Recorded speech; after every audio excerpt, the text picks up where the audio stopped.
최경환 경제부총리가 정규직이 과보되고 있다는 발언을 해 그 배경에 관심이 쏠리고 있습니다. 일단은 해고 요건의 완화보다는 기업의 임금 구조를 바꾸는 데 주안점이 둔 것으로 보입니다. 취재 기자 연결합니다. 송태엽 기자. 네, 기획재정부에 나와 있습니다. 네, 정리해고 요건을 완화하겠다는 것이 아니냐 해서 직장인들의 반발하고 있는데 어떤 배경에서 나온 이야기인지 설명해 주시죠. 네, 최 부총리의 발언은 어제 열린 기획재정부 출입기자들과의 정책 세미나에서 나왔습니다. 다음 달 발표될 내년도 경제정책 방향에 들어갈 노동부문 개혁 과제의 내용이 뭐냐는 질문에 정규직이 과보호되고 있다는 발언을 한 겁니다.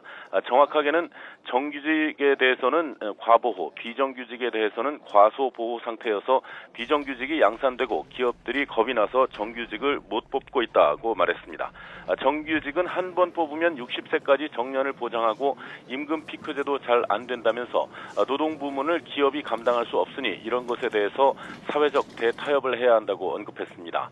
정규직에 대한 해고를 쉽게 하기보다는 임금 체계를 바꾸는 등 여러 방법이 있을 것이라면서 노사정 협상의 중요성을 강조했습니다.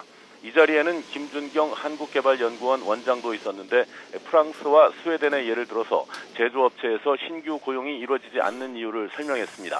한 사업장에서 30년 근무한 사람의 인건비가 프랑스는 신입 직원의 1.4배, 스웨덴은 1.1배에 불과하지만 한국은 2.8배에 달해서 기업의 고용 비용이 너무 높다는 겁니다. 최 부총리의 발언으로 미뤄보면 정부가 구상하고 있는 노동개혁의 내용은 일단 임금 경직성을 완화하는 쪽에 방점이 찍혀 있는 것으로 보입니다.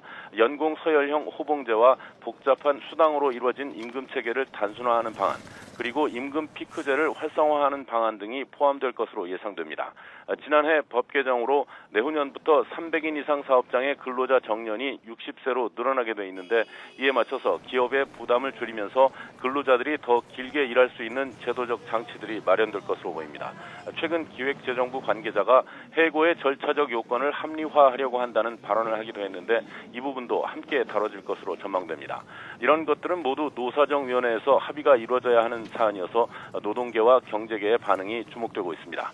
지금까지 기획재정부에서 YTN 송태엽입니다.